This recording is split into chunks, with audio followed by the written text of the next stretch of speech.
Carolina. Treasure Island by Robert Louis Stevenson. Chapter 15. The Man of the Island. From the side of the hill, which was here steep and stony, a spout of gravel was dislodged and fell rattling and bounding through the trees.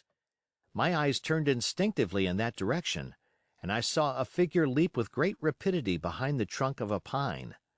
What it was, whether bear or man or monkey, I could in no wise tell.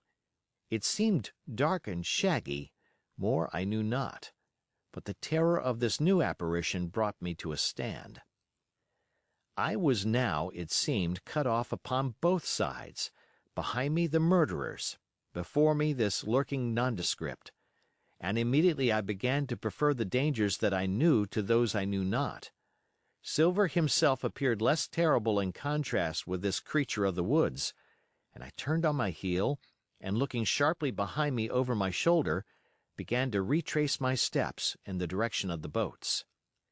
Instantly the figure reappeared, and making a wide circuit, began to head me off. I was tired at any rate, but had I been as fresh as when I rose, I could see it was in vain for me to contend in speed with such an adversary. From trunk to trunk the creature flitted like a deer, running manlike on two legs, but unlike any man that I had ever seen, stooping almost double as it ran. Yet a man it was, I could no longer be in doubt about that. I began to recall what I had heard of cannibals. I was within an ace of calling for help, but the mere fact that he was a man, however wild, had somewhat reassured me, and my fear of Silver began to revive in proportion. I stood still, therefore, and cast about for some method of escape, and as I was so thinking, the recollection of my pistol flashed into my mind. As soon as I remembered I was not defenseless, courage glowed again in my heart, and I set my face resolutely for this man of the island, and walked briskly towards him. He was concealed by this time behind another tree trunk, but he must have been watching me closely, for as soon as I began to move in his direction, he reappeared and took a step to meet me. Then he hesitated, drew back, came forward again, and at last, to my wonder and confusion, threw himself on his knees and held out his clasped hands in supplication. At that I once more stopped. "Who are you?" I asked. "Ben Gunn," he answered, and his voice sounded hoarse and awkward, like a rusty lock. "I'm poor Ben Gunn, I am, and I haven't spoke with a Christian these 3 years." I could now see that he was a white man like myself and that his features were even pleasing. His skin, wherever it was exposed, was burnt by the sun, even his lips were black, and his fair eyes looked quite startling in so dark a face. Of all the beggarmen that I had seen or fancied, he was the chief for raggedness. He was clothed with tatters of old ship's canvas and old sea cloth, and this extraordinary patchwork was all held together by a system of the most various and incongruous fastenings, brass buttons, bits of stick, and loops of tarry gaskin. About his waist he wore an old brass-buckled leather belt, which was the one thing solid in his whole accoutrement. "3 years!" I cried. "Were you shipwrecked?" "Nay, mate," said he, "marooned." I had heard the word, and I knew it stood for a horrible kind of punishment, common enough among the buccaneers, in which the offender is put ashore with a little powder and shot and left behind on some desolate and distant island.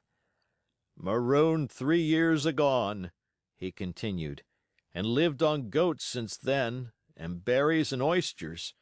Wherever a man is, says I, a man can do for himself. But, mate, my heart is sore for Christian diet. You mightn't happen to have a piece of cheese about you now? No?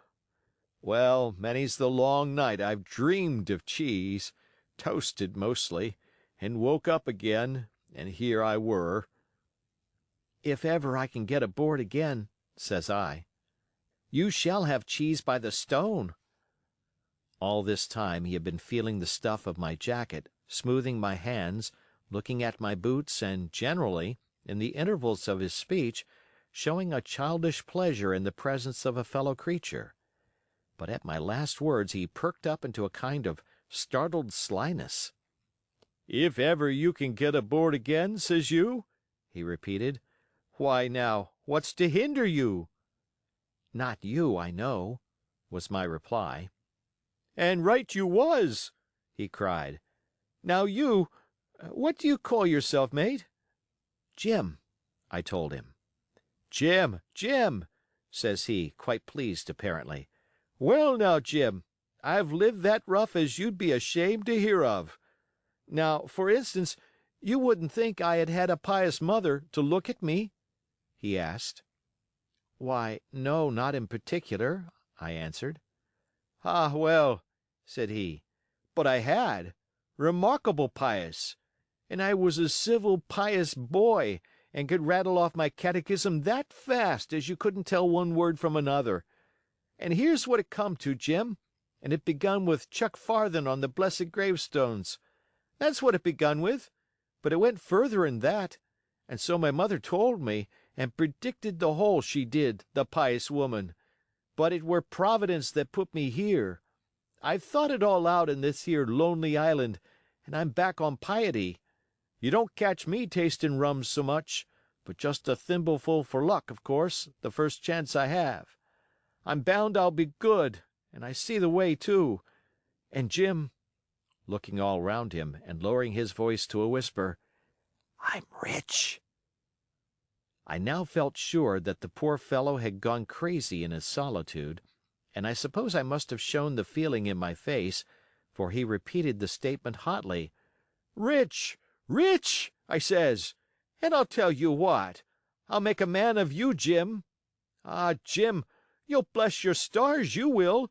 You was the first that found me."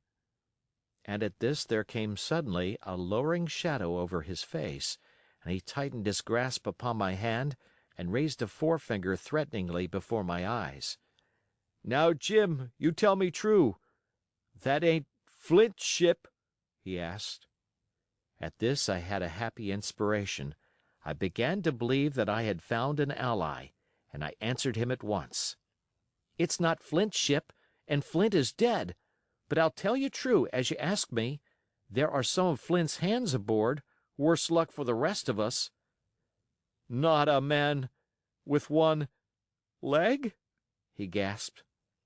"Silver?" I asked. "Ah, Silver!" says he.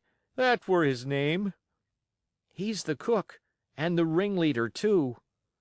He was still holding me by the wrist, and at that he gave it quite a wring.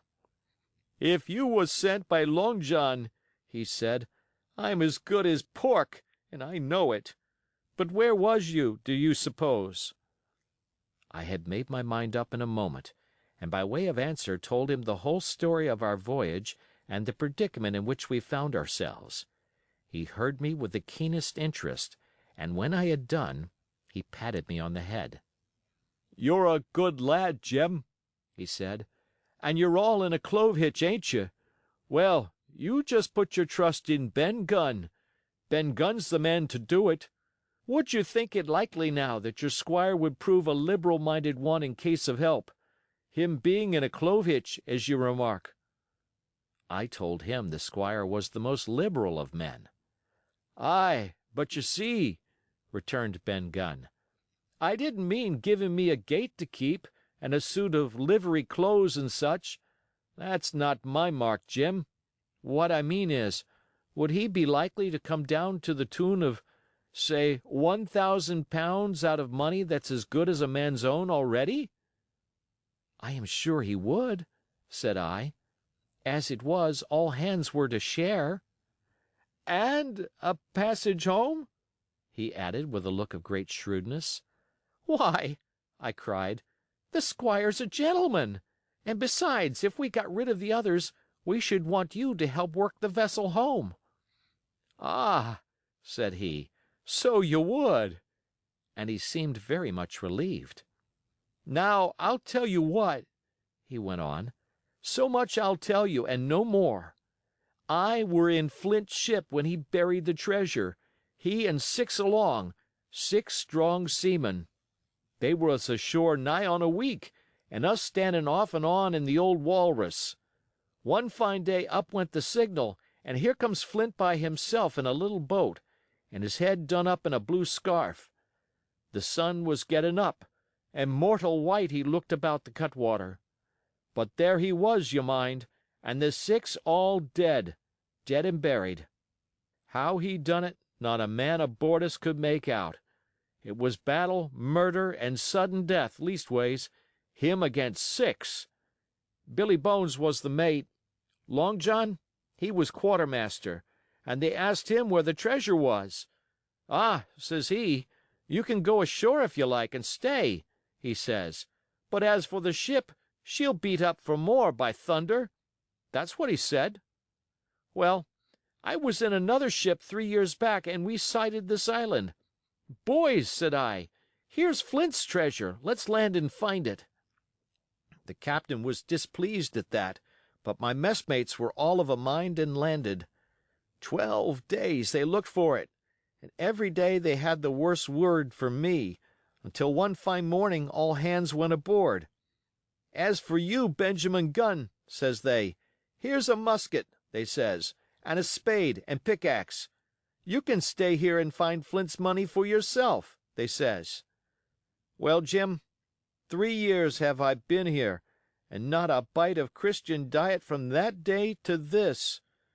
But now you look here, look at me.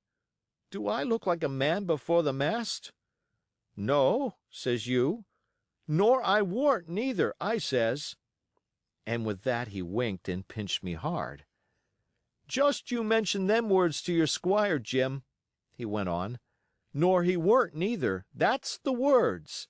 3 years he were the man of this island, light and dark, fair and rain, and sometimes he would maybe think upon a prayer, says you, and sometimes he would maybe think of his old mother, so be as she's alive, you'll say.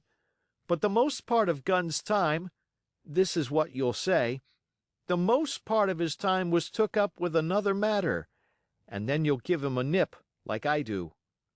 And he pinched me again in the most confidential manner. 'Then,' he continued, 'then you'll up and you'll say this: Gunn is a good man, you'll say, and he puts a precious sight more confidence, a precious sight, mind that, in a gentleman born than in these gentlemen of fortune, having been one hisself.' Well, I said, I don't understand one word that you've been saying, but that's neither here nor there, for how am I to get on board? 'Ah,' said he, 'that's the hitch, for sure. Well, there's my boat, that I made with my 2 hands. I keep her under the White Rock. If the worst come to the worst, we might try that after dark. Hi!' he broke out. 'What's that?' For just then, although the sun had still an hour or two to run, all the echoes of the island awoke and bellowed to the thunder of a cannon. 'They have begun to fight!' I cried. 'Follow me!' And I began to run towards the anchorage, my terrors all forgotten, while close at my side the marooned man in his goatskins trotted easily and lightly. 'Left, left,' says he. 'Keep to your left hand, Mate Jim. Under the trees with you. There's where I killed my first goat. They don't come down here now, they're all mastheaded on them mountains for the fear of Benjamin Gunn. Ah, and there's the cemetery.' Cemetery he must have meant. 'You see the mounds? I come here and prayed, nows and thens, when I thought maybe a Sunday would be about due. It weren't quite a chapel, but it seemed more solemn like. And then, says you, Ben Gunn was short-handed. No chapeling, nor so much as a Bible and a flag, you says.'